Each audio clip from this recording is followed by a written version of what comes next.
बिस्मिल्लाहिर्रहमानिर्रहीम, अस्सलाम वालेकुम, हेलो एंड वेलकम। उम्मीद आप सब खैरियत से होंगे। अहमद रज़ा और मोहतरम न्याज़ बालन साहब आपकी खिदमत में हाजिर है और बहुत हॉट और बर्निंग इशू है। इस वीडियो को आपने ज़रूर देखना भी है और अपने कमेंट ज़रूर करने हैं। ले जी, वो जिसको कहते हैं ना, कट्टा खुल गया। हाँ जी, इंतज़ार की घड़ियां हाँ, कट्टा खुल गया है। फिर उसके बाद वो जो पटारी से सांप निकलने थे वो निकलना शुरू हो गए हैं और एक बहुत बड़ी उसके अंदर कंट्रोवर्सीज इसमें क्रिएट हो गई हैं। बड़े बड़े लूप होल्स सामने आ गए हैं और पाकिस्तान क्रिकेट की जो है ना वो बड़ी चीज़ों को पॉइंट आउट कर दिया गया। जी हाँ, मेरी मुराद वो यही कि एक बड़ा लेटेस्ट एक पॉडकास्ट हुआ है अहमद शहजाद के साथ और उन्होंने क्या क्या जो है वो पोल खोले हैं पाकिस्तान क्रिकेट के, कौन कौन से लूप होल्स का जिक्र किया है और बड़ा पॉजिटिवली उन्होंने मतलब कि जो है इन चीज़ों को बताया भी और हम भी इसको बड़ा पॉजिटिवली लेके चलेंगे। लेकिन बहरहाल चूँकि ये हमारी वतन की पाकिस्तान की क्रिकेट का मामला है और डिग्निटी की का इशू है, तो जिस तरह अभी पीछे जो है वो T20 वर्ल्ड कप में, फिर उसके बाद अभी एशिया कप में जिस तरह परफॉर्मेंसेज पाकिस्तान की रही हैं और फिर उसके बाद एक सीरीज़ है एक बड़ी लंबी सी पाकिस्तान क्रिकेट की कि वहाँ पे स्टेबिलिटी नहीं है, वहाँ पे कोई स्ट्रक्चर नहीं है, वहाँ पे कोई जो है वो एज सच जो है ना वो ऐसा प्लेटफॉर्म नहीं है जहाँ पे जो सिस्टम नहीं है, बल्कि ये कह सकते हैं कि जिसके ऊपर पाकिस्तान क्रिकेट जो है ना उसका स्ट्रक्चर जो है वो खड़ा हो सके। एनीवेज, हम आ जाते हैं जी अहमद शहजाद की इस पॉडकास्ट के ऊपर। जी फरमाइए अहमद भाई। सबसे पहले तो देखिए, ये जिस जगह पॉडकास्ट हुआ है ये चैनल मुझे नहीं मालूम कि क्या अनाद है, क्या ऐसा सिलसिला है कि जितनी आवाज़ें बाबर आजम के ख़िलाफ़ उठ रही थी इन्होंने सब इकट्ठी की हैं और एक आदमी को, इतना बड़ा चैनल है कि जो जिसको बहुत स्ट्रॉन्ग चैनल है, सुना जाता है, लोग देखना चाहते हैं, सुनना चाहते हैं, वो पाकिस्तान की बहुत स्ट्रॉन्ग आवाज़ है, मगर बाबर आजम ने ऐसा उनके साथ क्या कर दिया है कि जितने उसके मुखालिफ हैं उनको लाके बिठाते हैं और बाबर आजम के खिलाफ बात की जाती है। इससे एक तो ये समझ में आता है कि बाबर आजम वाकई कोई प्लेयर है, एक फिगर है जिसके खिलाफ लोग इकट्ठे हो गए और उसका बेड़ा गर्क करने पे तुले हुए हैं। दरअसल ये पाकिस्तान के खिलाफ एक साजिश है और उसमें जो भी शामिल हो। अच्छा, अब अहमद शहजाद ने जहाँ तक बात की है, अहमद शहजाद ने अच्छी बातें भी की हैं। आपने जैसे इशारा दिया कि पॉजिटिव हम उस पर रहेंगे, लेकिन कैसे रह सकते हैं कि एक शख्स बैक वक्त वो पाकिस्तान की मुख्तलिफ शख्सियात पे इल्ज़ाम तराशियाँ कर रहा है वहाँ बैठ के, और उसका कोई इतना बड़ा कद भी नहीं है। अहमद शहजाद कोई इतना कदावर क्रिकेटर पाकिस्तान की क्रिकेट हिस्ट्री का नहीं है, लेकिन इन्होंने सिर्फ बाबर आजम दुश्मनी में ला के सारे लोग इकट्ठे कर दिए। बालम साहब, इस बात को थोड़ा सा मैं निगेट करूँगा। उसकी वजह यह है कि नो डाउट जो अहमद शहजाद था वो एक बहुत ही बासलाहियत टैलेंटेड एक प्लेयर था, ठीक है, और फिर उसके बाद कुछ उसकी अपनी पाकिस्तान की कप्तानी पे उसको समझा जा रहा था कि नेक्स्ट कैप्टन है पाकिस्तान, ठीक है।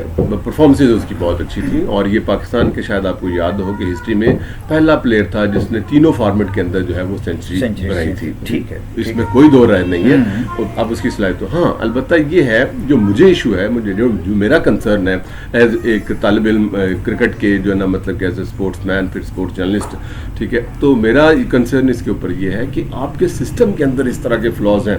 क्यों किसी को जरूरत हो कि अगर किसी को कोई जिम्मेदारी मिलती है in the sense of head coach, in the sense of chief selector, in the sense of chairman PCB, तो क्यों उसको ये ज़रूरत हो कि वो सिस्टम को बाईपास करके अपनी मनमर्जियाँ, अपनी जो है ना पसंद नापसंद की जो है ना वो फेवरेटिज्म और नेपोटिज्म का जो है ना मतलब एलिमेंट उसके ऊपर थोप दे। पाकिस्तान क्रिकेट हमेशा, पाकिस्तान और पाकिस्तान के क्रिकेट को हमेशा जो है वो प्रीमियर होना चाहिए, बाकी जितने ओहदे हैं उन सारों को नीचे होना चाहिए।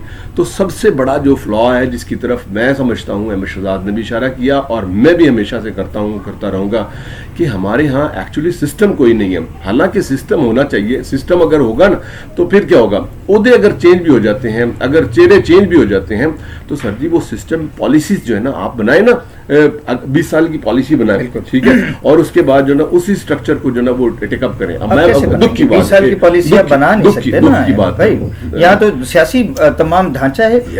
नया वजीर आजम आएगा, नया चेयरमैन आएगा, तो system this is and all, ठीक है। यही सबसे बड़ी पाकिस्तान क्रिकेट की जो है वो एक ट्रेजेडी है, यही सबसे बड़ा फ्लॉ है। तो अहमद शहजाद ने जो बातें की हैं वो बातें ठीक हैं कि मतलब कि वो एक अपना उन्होंने ख़ास तौर पर वक़ार यूनुस की बात की, चूँकि वो उस वक्त हेड कोच बने थे और उन्होंने जो है ना, चूँकि वो एटीट्यूड के प्रॉब्लम है। अब एक और बड़ा मसला है, वक़ार यूनुस जो है वो हमारे लेजेंड हैं, इसमें कोई दो राय नहीं। उन्होंने एज ए प्लेयर जो है वो बहुत परफॉर्मेंसेस दी हैं पाकिस्तान के लिए, लेकिन उन्होंने 5 बारियां ली हैं एडमिनिस्ट्रेटिव मैनेजमेंट, हेड कोच रहे, बॉलिंग कोच रहे, फिर उसके बाद जो है इस तरह मेंटोर रहे, 50 लाख रुपए लेते रहे। सवाल सिर्फ मेरा एक है वक़ार यूनुस से, विद ड्यू रिस्पेक्ट, ठीक है, उन्होंने इन 5 बारियों में सेकंड वक़ार यूनुस क्या पैदा किया है बस। अच्छा, ये और यही सवाल मेरा सारे जितने भी लेजेंड्स हैं उनके लिए है। अब आखिरी बात, सॉरी मादरत के साथ, आप अपने पड़ोसी मुल्क में चले जाए और उसमें क्या है कि वो युवराज सिंह, ठीक है, उसके और उसके युवराज उसके अब्बा जी ने उन्होंने 2 प्लेयर्स को जो है वो गोद लिया है, सर जी गोद लिया है, ठीक है। उन्होंने कहा है कि मतलब कि शुभमन गिल और इस अभिषेक को दोनों टॉपर है, दोनों टॉपर, और आपके देख ले अब फिर 2 ले लिए। और इधर हमारे यहाँ कलपते हैं, प्लेयर्स कलपते हैं। अच्छा, अगर शोएब अख्तर ने कह ही दिया है कि आप मुझे जो है ना मतलब कि एक चांस दें, तो मैं भाई उसको टास्क दें, उसको टास्क दें ना, तो टास्क जब देंगे और उसको उसकी डोमेन के अंदर उसको फ्री हैंड दे देंगे, तो मैं नहीं समझता। अच्छा, होगा क्या होगा, ये एक या तो फिर उसकी अगर ट्रू रियलिस्टिक और मुखलिसाना अगर कोशिश होगी तो पाकिस्तान क्रिकेट को कोई टैलेंट नजर आ जाएगा, एक बात। और दूसरी, अगर फर्ज करें कि वो उसमें फ्लॉप हो जाता है, तो एटलीस्ट वो बंदा आगे बोलने वाला तो नहीं होगा ना।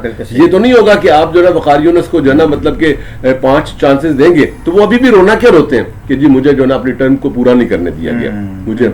तो इसलिए जो है ये सिस्टम का बहुत बड़ा फ्लॉ है, और अहमद शहजाद ने कुछ गलत नहीं कहा। नो डाउट कि वो बड़ा सलाहियत प्लेयर थे और उसको कप्तानी भी मिल रही थी, लेकिन उन्होंने जो बात की है उन्होंने यही कहा है कि भाई मतलब कि उनको जो है एक ब्लंट किस्म का कप्तान नहीं चाहिए था, एक डमी चाहिए था, और उसकी वजह से अहमद शहजाद ने कहा है जी कि अजहर अली को जो है कप्तान बना दिया गया। एनीवेज, अब आगे चलो। वो बात सारी जो है वो मैं फिर उसी जगह जाऊंगा कि कहाँ से आ रही है आवाज़। वो जो पॉडकास्ट हुआ है वो किया है मुबशिर हाशमी ने, जो अहमद शहजाद से पॉडकास्ट हुआ है। ये इतराज़ तो वो कई मरतबा कई मौके पे इसी चैनल पे वो बात करते रहे वक़ार यूनुस का नाम लेके। फिर वक़ार यूनुस खुद मौजूद हैं इसी चैनल पे, वो दूसरे हाशमी के साथ, ताबिश हाशमी के साथ, और उन्होंने टोटली डिनाई किया इस बात को। उन्होंने इनकी सलाहियतों का भी इतराफ़ किया कि नहीं वाकई बहुत बासलाहियत थे, मगर उन्होंने कहा जी मेरी ड्यूटी थी और मैं इसका पाबंद भी हूँ कि जब मैं किसी टूर से वापस आता था तो मुझे एक रिपोर्ट, और ये होता है हमारे डोमेस्टिक क्रिकेट में भी होता है, हर मैनेजर की जरूरत ये जो है वो ड्यूटी होती है कि वो रिपोर्ट पेश करे खिलाड़ियों के बारे में। उन्होंने कहा जी जब कोई प्लेयर अपने गेम पर फोकस नहीं रहेगा तो मुझे उसकी जो है वो लिख के देना पड़ेगा। मैं उनके खिलाफ नहीं था, अगर मैंने उनके साथ दुश्मनी की है, मैंने उनका कैरियर, भाई मैंने तो छोड़ दिया था, फिर किसी और ने आपको क्यों पाकिस्तान के लिए सिलेक्ट नहीं किया? ऐसी बात अगली यहाँ पे भी रुक जा। हाँ जी, देखें, आप अगर हेड कोच हैं, ठीक है, तो ये आपकी रिस्पेक्ट है, ये रिस्पॉन्सिबिलिटी है कि आपने प्लेयर्स को किस किस को हैंडल करना है। सर, दुनिया पूरी की क्रिकेट की हिस्ट्री भरी पड़ी है, टीम को नहीं मैनेज किया जाता, प्लेयर्स को मैनेज किया जाता है। बिल्कुल। और हर प्लेयर के एक अपनी साइंस और साइको होती है, ठीक है। आप देखें ना, नहीं हमारे प्लेयर्स की साइंस नहीं होती, साइकी होती है। नहीं, दोनों चीजें होती हैं सर जी, उनको हैंडल करना जरूरी होता है। आप देखें भाई, अपने दौर के और अपने इरा के इससे शोएब अख्तर से कौन ब्लंट था, ठीक है, वसीम अकरम ने क्या क्या नहीं किया, फिर उसके बाद और इस तरह के हमारे प्लेयर्स चले तो फिर कम थे कंपैरेटिवली। पूरी दुनिया के प्लेयर्स जो है ना सर कंट्रोल करने पड़ते हैं, और ये मैनेजर और हेड कोच का काम होता है। मगर हमारे यहाँ सर ये खिलाड़ी ज्यादा ताकतवर होते हैं ना। नो, हमारे सिस्टम में खिलाड़ी ज्यादा ताकतवर है। ऐसी बात नहीं है, जब आप किसी के साथ ज्यादती करेंगे ना, ये एक उसूल है। नहीं, बाबर आजम पे इतराज ये आ रहा है कि जी वो अपनी मनमर्जी करता था, किसी कोच की नहीं सुनता था, अपनी यारियां, अपनी दोस्तियां, अपने मनपसंद खिलाड़ी खिलाता था। वो अपनी मनपसंद और अपने वो कौन कुशन देता है, वो बैकडोर से दरवाजा कौन खोलता है, यही तो खिलाड़ी मतलब ताकतवर है ना, नॉट एट ऑल। उसका और उसको- नहीं सर, नहीं ऐसी नहीं है। आप फिर जो ना मतलब कि अगर हेड कोच होने के नाते से अगर ये बात कर रहे हैं तो फिर आप तो आप अपनी जो है ना वो जॉब को और आप अपने कैडर को उसको रेट कर रहे हैं और उसको लूप होल उसका दे रहे हैं कि भाई मेरे पास तो यार मेरे पास तो इख्तियार नहीं है। हाँ, तो ये मुंह जोर है, ऐसा नहीं है सर। ये आपको अपनी रिस्पॉन्सिबिलिटी और अपनी जो है ना वो जॉब का पहली तो बात। सर अगर उसने अपनी जॉब का जो है वो फुलफिल किया, उसकी रिक्वायरमेंट्स के मुताबिक उसने लिख के दे दिया, अब उसके ऊपर इल्जाम वो हर फोरम पे बैठ के कह रहा है जी मेरा करियर तबाह कर दिया। नहीं नहीं, देखिए वो किया, लेकिन ये है कि उसको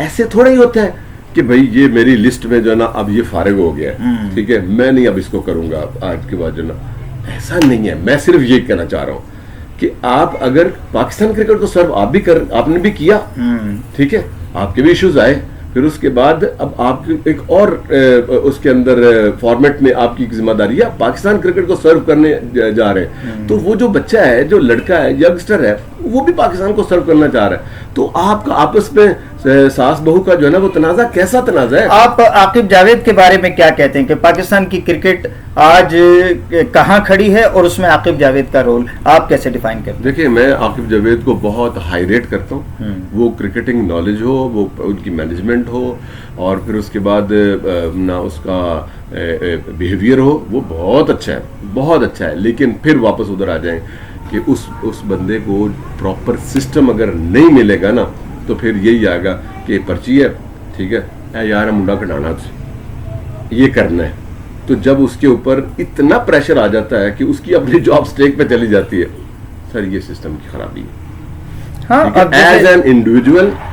एज एन इंडिविजुअल कोई खराबी नहीं है, ठीक है, और एज एन इंस्टीट्यूशन बहुत सारी खराबी है। हाँ, देखिए ना, खिलाड़ियों के करियर तो तबाह हुए, इसमें अहमद शहजाद के साथ हम आप हिस्ट्री उठाकर बहुत देख बड़े- लीजिए, आप हिस्ट्री उठाकर हाँ, देख जी, जी, लीजिए बिल्कुल। क्या आसिम कमाल हुए, फिर उसके बाद क्या जो है वो उसामा मीर, करंट जिसमें जो है फिर वो उसके देखें, बाद जो है आमिर यामीन है, और फिर उसके बाद सोहेब मोहम्मद मकसूद है, जाहिद मोहम्मद जैसा जाहिद, एक क्या कमाल बॉलर, और फिर उसके बाद जो ना वो अपना आप अभी भी वो बेचारा रोना रोता है, नहीं अब्दुल रऊफ तो खैर है ही, वो तो वो मेरा अपना क्लब मेट भी है, और फिर उसके बाद बड़ी भी, और क्या उसका नाम है, 2009 में उनकी जो नाम ने पूरी दुनिया टीवी में था, कैंपेन बाकायदा की थी, और फिर उसको सेंट्रल कॉन्ट्रैक्ट दिया गया। अच्छा, वो मैं कहना चाह रहा हूँ, मेरे सिंध के खिलाड़ी सर, दानिश कनेरिया, मेरे सिंध के खिलाड़ी दानिश को तो चलें छोड़ दें, अब वो तो किसी और तरफ निकल गया, शायद यही वो हालात थे कि जिसकी वजह से वो बागी हुआ। सिस्टम ही हमेशा होना चाहिए। लेकिन शाहनवाज धानी और जाहिद महमूद के बारे में क्या कहेंगे? बाद अगर चले, हम बहुत ज्यादा पीछे नहीं जाते, आप अभी भी देख लें, जाहिद सर, शाहनवाज धानी के साथ भी इतनी ज्यादती नहीं हुई। मैं जो जुल्म हुआ इसलिए कि मेरे सिंध का प्लेयर है। नो, जो जुल्म हुआ ना, जुल्म आपके भी रोंगटे खड़े हो जाएंगे, वो हुआ एहसानुल्लाह के साथ। सर क्या खूबसूरत और क्या कमाल, क्या कंट्रोल और क्या ग्रिप वाला जो ना वो बॉलर, अरे सर जी, आप पाकिस्तान क्रिकेट उसके पीछे खड़ा और उसका ऑपरेशन गलत हो गया, वो किसके हाथ में अपना खून तलाश करे? बिल्कुल सही बात है। तो इस वजह से हमारे सिस्टम में खराबी है, ठीक है, और फिर इस तरह के जो है ना वो आते रहेंगे, इस तरह तो होता है, इस तरह के कामों आते रहेंगे, और अहमद शहजाद, कई अहमद शहजाद पैदा होंगे, ठीक है। जब आपका सिस्टम मजबूत नहीं है, ठीक है, उतनी देर तक जो है, जब तक ये हमारे पुराने खिलाड़ी सर जिम्मेदारी लेंगे, युवराज की तरह से, बाबर आजम जो है, बाबर आजम नहीं सर, युवराज को भी उन्होंने पूरी अथॉरिटी दी है, यहाँ पे अथॉरिटी देने वाला कोई नहीं है ना। फिर उसके बाद अगर यहाँ तो सईद अजमल के साथ क्या नहीं हुआ? हाँ जी, क्या नहीं हुआ? अगर वो एकेडमी जो है वो लेके चल रहा था तो वो उसके अंदर और बहुत सारी डिबेट्स। अच्छा, बाबर आजम के ऊपर जो है ना, बाबर आजम के चूंकि स्ट्राइक रेट, आखिरी बात करना चाह रहा हूँ इसके ऊपर, आप भी अपनी टेक दीजिएगा। तो बाबर आजम और मोहम्मद रिजवान को जो है वो ड्रॉप किया गया, सीनियर प्लेयर थे एशिया कप में, ट्राई सीरीज के अंदर, फिर एशिया कप के अंदर बहुत हमें मतलब कि वो पता चला कि भाई एक सीनियर प्लेयर का होना जरूरी था, क्योंकि बैटिंग वाली स्ट्रगल कर रहे थे। दोनों का नहीं सर, दोनों भी एडजस्ट हो सकते थे। उसकी वजह ये कि देखें, आप विकेट कीपर बैटर तो जो है ना वो मोहम्मद हारिस तो जस्टिफाई नहीं कर सका ना ट्राई सीरीज के अंदर कर सका। अरे भाई खुदा के लिए यार, अगर ट्राई सीरीज में वो नहीं चल सका तो किसी एक मैच के अंदर जो साहबजादा फरहान को आपने जो है ना वो सेकंड विकेट कीपर बैटर लिया तो उसको करते तो सही।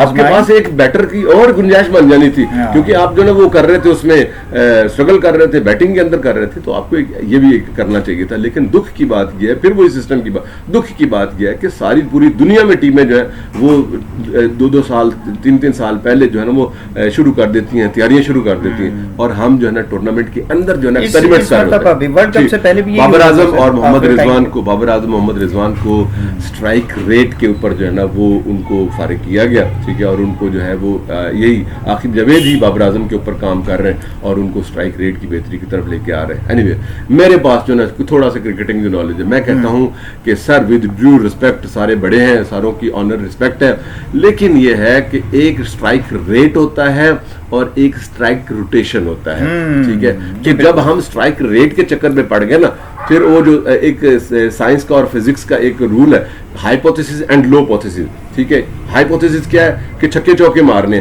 लोपोथेसिस क्या है कि आउट होना है, ठीक है। मैं कहता हूं दरमियान का खला जो है ना उसको पूरा करें। वो क्या, वो this is the strike rotation. वो क्या है, आप जो है ना अगले औखा बॉलर आ गया सर, उसको रिस्पेक्ट दे और वो उसको क्या सिंगल डबले करें, एक बात। दूसरी जो मैंने क्रिकेट थोड़ी सी खेली है ना, उसके अंदर यही है कि जब आप सिंगल और डबल करते हैं ना, सिंगल और डबल सर आपको प्लेस करना पड़ती है। प्लेस करने के लिए आपको आई साइड रखनी पड़ती है। आई साइड रखने के लिए आपको you have to be very quick and very fast on the bowler, ठीक है, उसके ऊपर रहना पड़ता है। तो जब आप जो ना 4 सदी सिंगले प्लेस करते हैं ना, तो फिर वो बॉल आपको फुटबॉल नजर आना, ओवर का एवरेज भी जो है वो आपको बॉल फुटबॉल नजर आना शुरू होता है। तो फिर आप जहां दिल चाहता है ना, आप वहां पे रख के अपना स्ट्राइक करें। अच्छा, इसमें अहमद शहजाद ने जो है, काफी लंबा चलेगा। अहमद शहजाद ने जो है वो आखिर में आकिब जावेद की तारीफ की, आपने भी, आप भी उनके मैं बिल्कुल उनके साथ खेला भी। और बाबर के लिए उन्होंने कहा है कि जी बाबर जो है वो ठीक है, एक अच्छा प्लेयर था मगर वो अच्छा लीडर नहीं है। चले, एनीवेज ये तो आपने भी फैसला करना है, सारी चीजें हमारी भी सुन ली और यकीन और अहमद शहजाद पे फैसला करना है कि उनके ख्यालात से आप कितने मुत्तफिक हैं। चले, उनके ऊपर करें ना करें, हमारी वीडियो के ऊपर जरूर कीजिएगा अपने कमेंट की सुनवाई। थैंक यू, अल्लाह हाफिज़।